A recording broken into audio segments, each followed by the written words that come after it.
Good morning, everyone. Welcome to Patrice's Projects. Today's project is seed saving. I've seen a lot of seed saving videos on tomatoes and peppers. I haven't seen any on cucumbers, so I thought I would do one. It's my first time ever doing seed saving on cucumbers, so I gathered some information and talked to a friend on Praxis 55712 channel, and he does a great seed saving video on tomatoes and peppers. So I thought I would do the cucumber, since I have this cucumber plant that's producing wonderful cucumbers, or it was until I let this cucumber get out of hand. Let me show you what the cucumber looks like.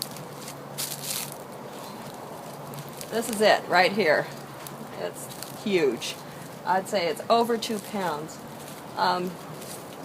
So that cucumber, normally I would only let it get like 1.5 inch diameter, and maybe, depends, because there's another thing that I learned, and incomplete fertilization is where the cucumber gets fertilized but not entirely, so you get these weird shaped cucumbers. In fact, this one has it right here at the very end. You see it. It's super fat all the way down until this very end, and the only reason this is really fat is because I let it get oversized. And this cucumber is so heavy, it broke my trellis, and, well, not the PVC, but the string over here I had to fix, because when it was windy, it was pulling back and forth so much that it broke that. It is hanging by a string up here because it's too heavy to just rest on the strings of the trellis. So anyway, let's go ahead and pick this. I didn't want to pick it until I showed it on the vine. This is the cucumber. Normally, I would harvest it when it's about 8 inches long, maybe 6 inches, depending on if it got fertilized completely. And here's what I'm talking about, how this part is still green because it didn't get completely fertilized there at that end, but the rest of it is perfect. And you want it to get really overripe and yellow like this, basically unedible to us because it's going to be really bitter.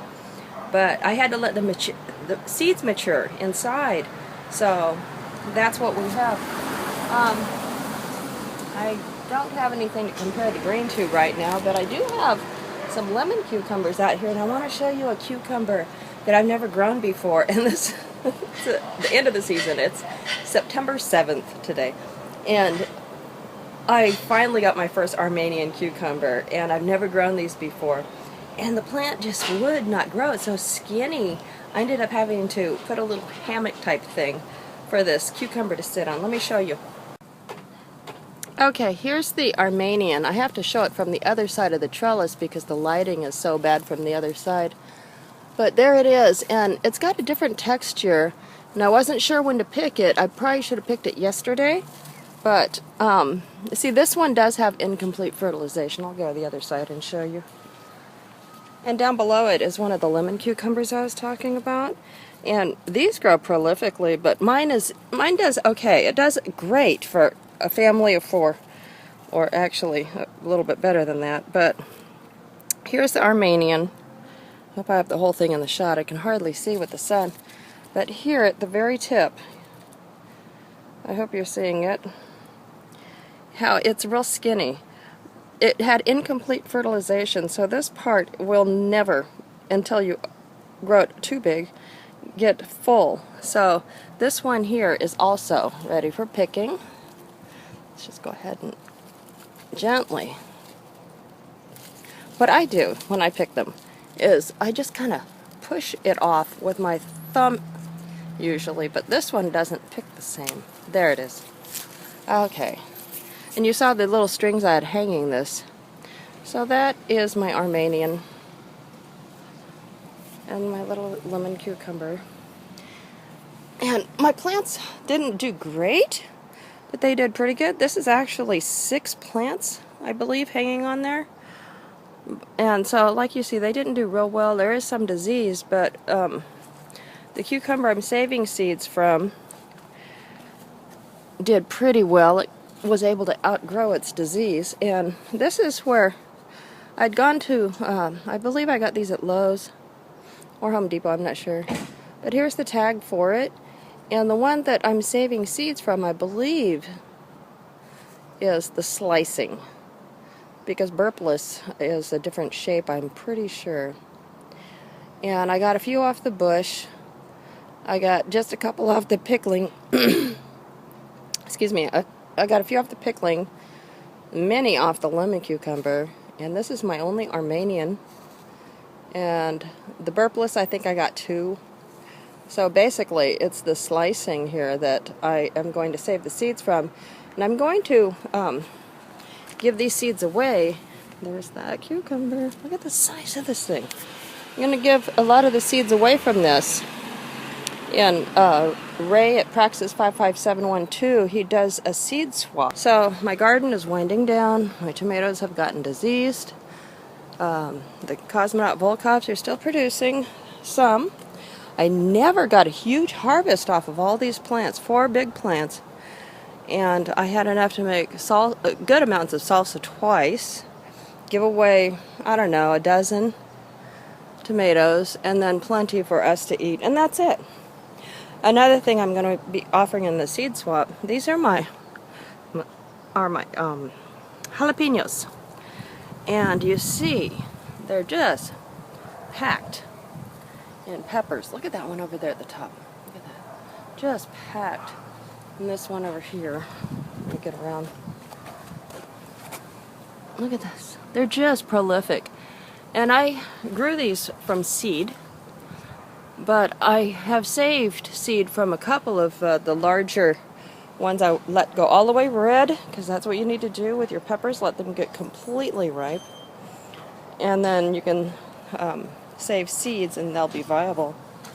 Here's my bell pepper. I planted this one late, but the bell peppers on it are pretty good size, so I'm pleased. It's still flowering a little bit. And I'm hoping that it produces a few more bell peppers. My family isn't into bell peppers except for me, so that's fine with me. And if Ray's watching, I did finally get that Praxis cherry tomato in the ground. It's got a little disease going on though, see?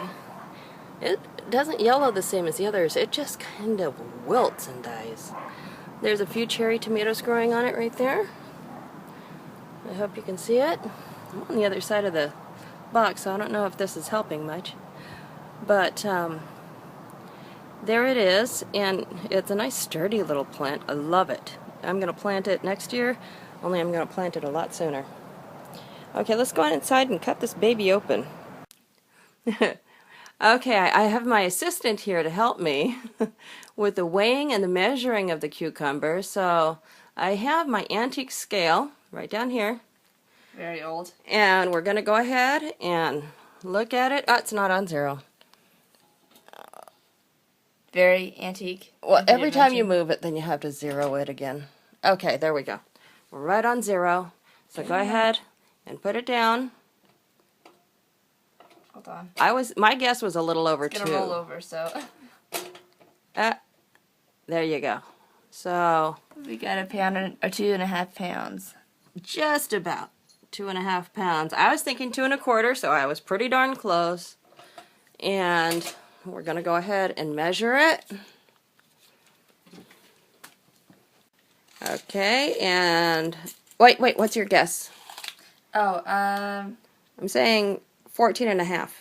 That's my guess. I'm gonna say 13.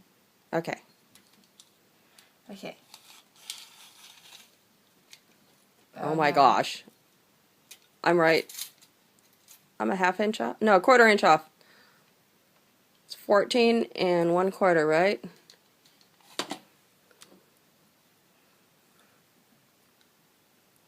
So I was really close. And I never did measure this, so 14 1/4 inches. That's not bad. Okay. Like 14 Your and a half. hair is so nice. 14.5. I had to move it. Oh, okay. I was right. Okay. I'm going to go ahead and start cutting this cucumber. Okay. Now, what I'm going to do is I don't want to slice all the way through it because I'll damage too many seeds. So I'm going to just kind of go through the outer flesh like this, where I'm just going in part way. I'm trying to angle the knife to go with the curve of the cucumber. It's not working out real well for me. And then I'm going to flip it and try to do the same thing without cutting myself.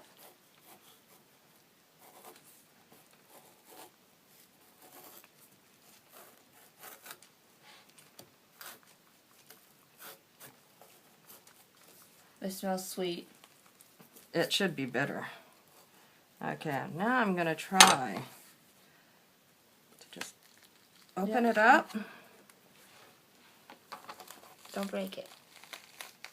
Wait. I went in just the right depth. It smells like a honeydew melon. It kind of does, and it kind of looks like one too, huh?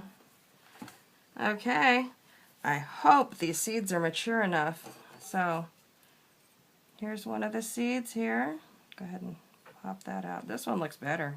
Look at how mature that seed is. It looks like an egg. And it's pretty much like a pumpkin, where the seeds come out and they've got that junk all over them. And then you just kind of squeeze it, and then all the goop comes off, and you've got a nice mature seed. So those are the seeds I'm going to be offering in Raised Seed Swap in November. I'm going to go ahead and scrape all of this out with a spoon and try not to damage any seeds. Look, on the side that didn't have the complete fertilization, it goes right to the very edge. The seeds do. I'm not going to gather down there. I'm going to start, oh, there's a nice one though. I'm going to start right here and just kind of dig it out like you would empty it out for people that have cucumbers that are a little too mature and they don't want those hard seeds. So I'm just kind of digging in and lifting, and then I'll flip it over and do the same. Yeah, these seeds are nice and ripe. And I think that's as far as I want to go there. It's super juicy. Yeah, it smells good. I might have to taste it just to see how bitter it is. I don't know, that might be a bad idea. Okay, and these down here aren't mature enough, so this is the region that I'm going to save all the seeds in, and there's some sitting in there. And then I'm going to go through all of this and pick them out and clean them off. And then I am going to put them, can you switch the camera over? I'm going to go ahead and put them onto a paper towel. Just lay them out in one layer. You don't need to wash them. I probably wouldn't, especially if you have chlorinated water. And just one layer. Put them in a window that does get some sun. I don't have a full-on sun window yet until I build the garden shed. Okay, that one's kind of flat. This one I can tell there's nothing in it, so it gets rejected. The ones that feel nice and full. And then you leave them in the window for a day, and then you move them into a more shaded location for at least a week. And then you can store them in an airtight container, Ziploc baggie, and then keep them in a dark, cool location, not cold. You can't put them in the fridge though.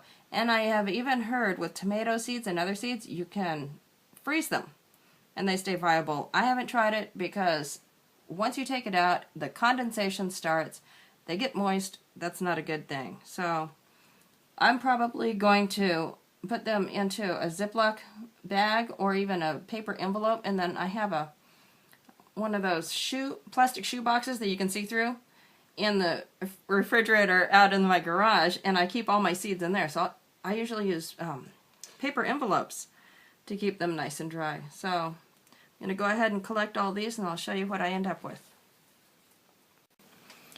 Okay, I'm almost done, and I have gotten less than I hoped to. But one thing I've noticed is that the seeds that are good pop out a lot. Whoop, that one shot. Anyway, when you're squeezing it, they'll pop out easier than the seeds that aren't good. So this nice, whoop, where'd it go? Okay, we'll get another one. See how the thicker ones are just popping out like that, where the smaller ones, they come out with all the goo on them still.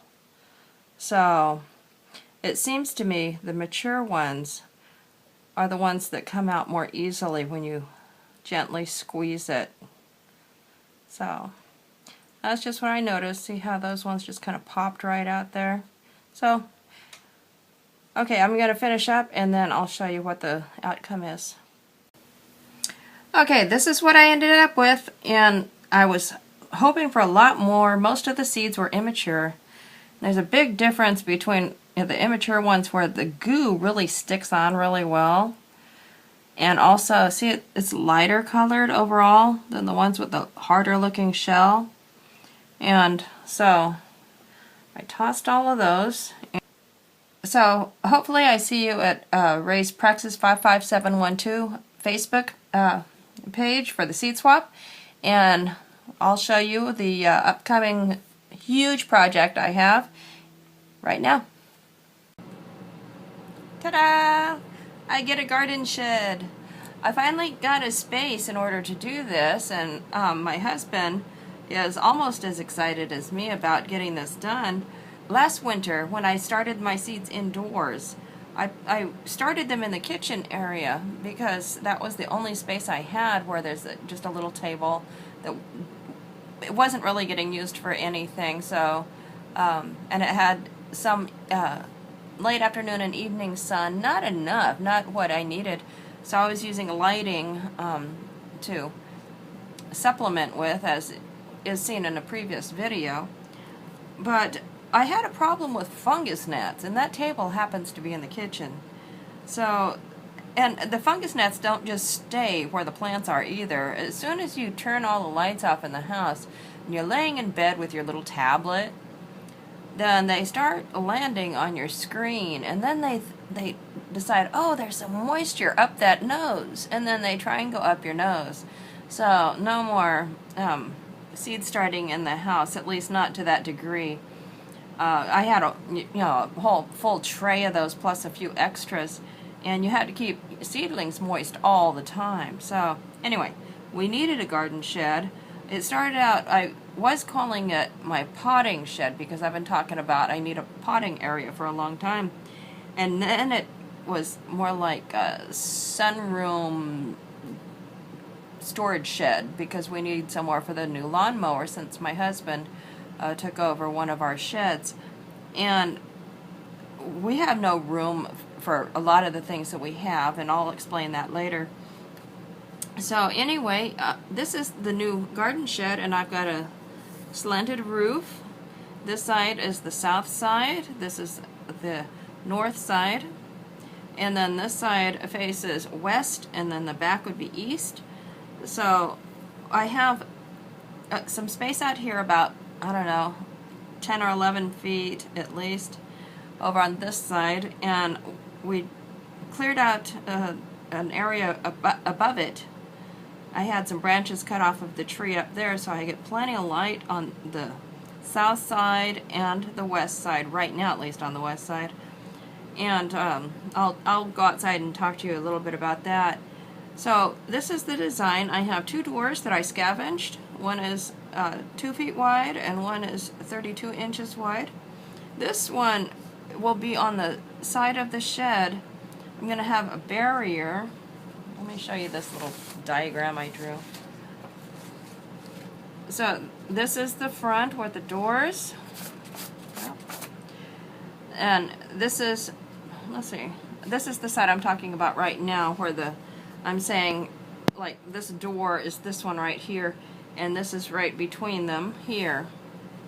And over here is going to be sectioned off for lawnmower and barbecues, and then the bigger tools. I'm hoping to design something that pulls out this way, that I can hang the shovels and rakes and things like that on, so I don't have to pull the lawnmower out every time I want to access anything in here that gets commonly used. Everything else will pile up back here in this corner probably. But in the garden shed I can fit a 4-foot and a 3-foot wide shelf unit, and I want to get those metal ones like what you see used in restaurants and things like that to put all their goods on. It's like the stainless steel rack things. I want some of those, and they also have wheels on them, so if I need to move them for cleaning or whatever purpose, I can do that.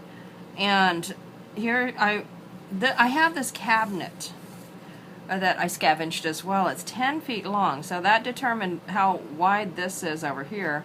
And it's an upper cabinet. It looks kind of like this over here, see? And so it's got nice doors on it. So I'm going to hang it up and the top of it's going to hang at 6 feet. And that will give me several feet, a couple feet anyway, underneath the lowest part. And over here is going to be my potting table. See how tiny that ended up? But that's all I really need just to do the potting alone.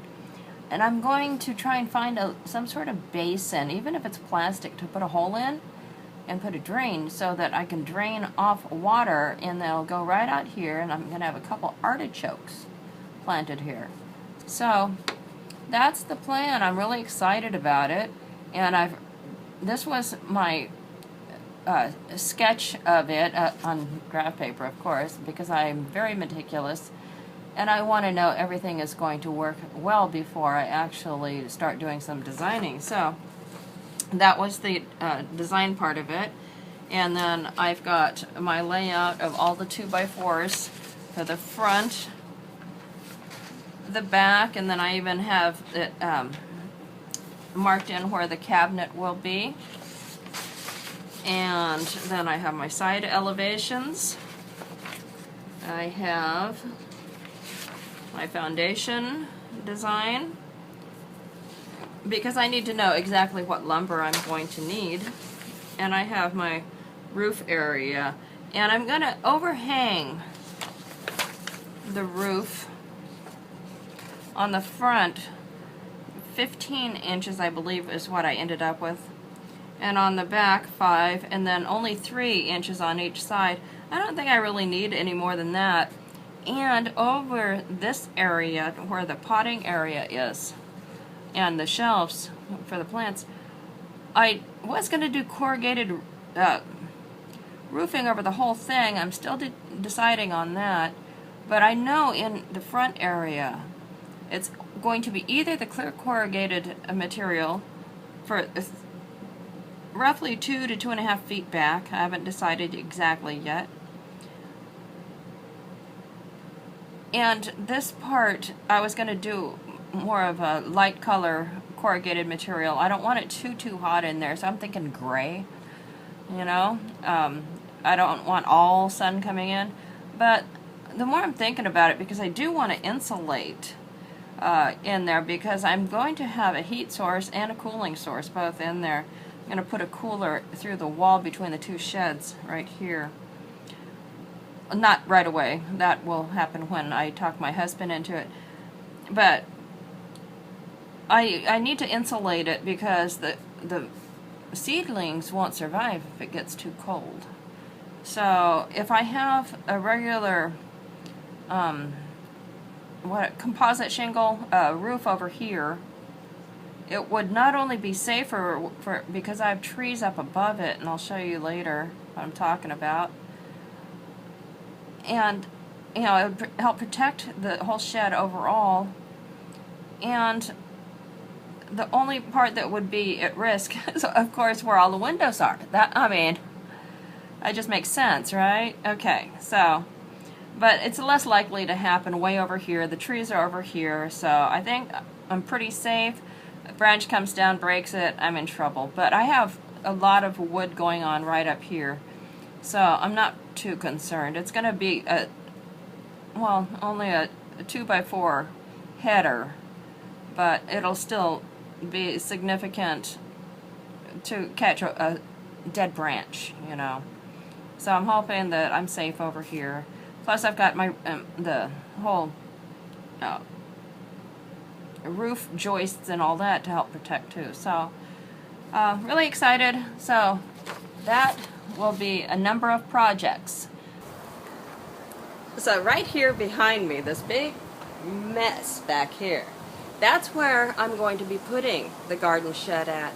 And right over here is my storage shed. That's where we have all, when I got married 4 years ago, I had a whole house full. He had a whole house full of things. Everything that's left over is in there, and also David's daughter's things. And she's moved out, but she still keeps some things here. So our storage shed doesn't hold enough. Our garage is full. He turned our smaller shed into his music studio, so that didn't help matters. And we have nowhere for like the new lawnmower and the garden tools. So I'm going to build the garden shed right here. And normally our fence, you see the new fence over there, and then the old fence here. Our fence used to cut off right here. But when the fence was going bad, the front part of it, toward the street, my husband decided we're going to push it out all the way to the road where we have like 6 inches between the sidewalk and the fence. So it gave us, I think it's 9 feet more. So I'm going to plant some trees over in that area. Except for, let me turn this just a little. Except for right over there, in that region, I'm going to keep it open because I need the sun that will come down toward the potting shed. I had the big tree up above me cut back so that when the sun gets just a few inches further, this area is just flooded in sunlight. And it also will come in from an angle this way during the winter, so that'll be great. And I was able to scavenge several windows, so the whole side facing the south is going to have 4 windows, 2 of them 2 feet wide and 2 of them 20 inches wide. And then the front area here, which gets the evening sun, on this side, which gets the evening sun, that is going to have a 3 foot by 40 inch window on the front of it. So I'll also get the sunlight in the evening, because during the winter, when I start my seeds, I want plenty of light. This past season, I had gnats, just gnats everywhere in the house, because I was growing the seed in the house. And once you get those little fungus gnats, it's really hard to get rid of them. And the only place in the house that had a space that had a window near it that I could grow these seeds was in the kitchen area. So that didn't work out too well for me. So we really need the garden shed. And my husband's excited for it too, because I have gardening stuff everywhere, and the new lawnmower. So this is where our wood pile, firewood, used to be. That's why all these pallets are here. We'd just set the wood on top of that and stack it. Over here I have, I think you can see it up against the side. Well, you could before. My trellis that, you know, it opens up like that, and I grow my peas along it. And so the garden shed is going to start 2 feet back from the storage shed there, or over from, and 2 feet back as well. And then there's 2 feet behind it so that we can clean, because let me show you real quick what's above us. See that big deodara? There it is. That's a big honkin' tree. So let me get you back over here. So it really puts a lot of debris down, plus over right behind over this way is a pecan that also, you know, drops a lot of stuff. So we need enough space to be able to clean between. And I have a great idea on what to do between the 2 sheds. And I might even do it behind the sheds. I don't know. So we'll see. We'll get to that when I'm doing the projects on building the garden shed. That's going to be really exciting. I've been stoked. I just finished drawing up the plans. They're not real detailed. I have the frame walls, all sides drawn, plus the floor and the ceiling joists. So it's going to be exciting. Oh, one other thing I'm doing while I'm talking about it out here. The front, it's going to be a 1-slope roof, so it's going to slope this way, where the low side is down here and the high side is over that way. I was going to do it the other direction, but then I realized I'm only 5'3", and I don't need 9 feet over here on this side. I want to be able to reach all the plants and everything Plus I can get storage over on that side. And that side is going to have, it's going to have 2 doors. Boom, boom. I think I already showed that in the house.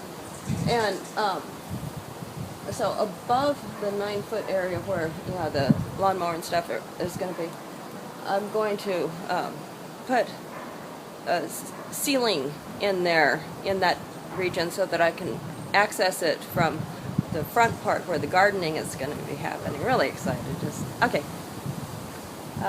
Let's go back in. So stay tuned, and we will see you on the upcoming episodes. Thank you for stopping in. I really do appreciate it. Really excited about the upcoming episodes, and looking forward to seeing you at the seed swap in November. Look for it. Go to Praxis 55712 channel, and that's Ray, and he is just a wonderful teacher, wonderful friend actually.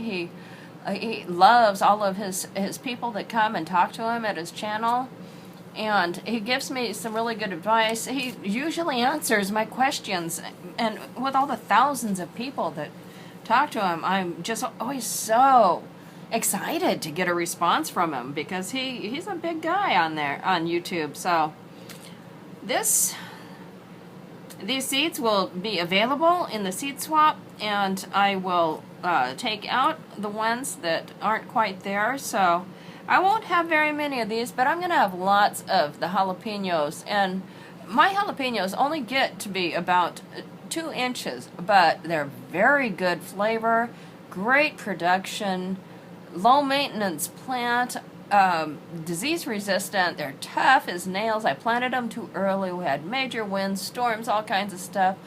It wiped their leaves off, and the plants grew up strong. They just amaze me, and they're still producing extremely well right now. So anyway, you would love my jalapenos. So look for me at the seed swap. I believe I would just be Patrice Chancellor there, so I hope to see you there in November. On his Facebook page. Look for his link down in his description box. He posts a link for his Facebook page. So go over to his YouTube channel, check out one of his wonderful videos, then look in the description box, click on the link for Facebook, and add him over there, and look for the seed swap. Look forward to seeing you there. I'll talk to you soon. Bye.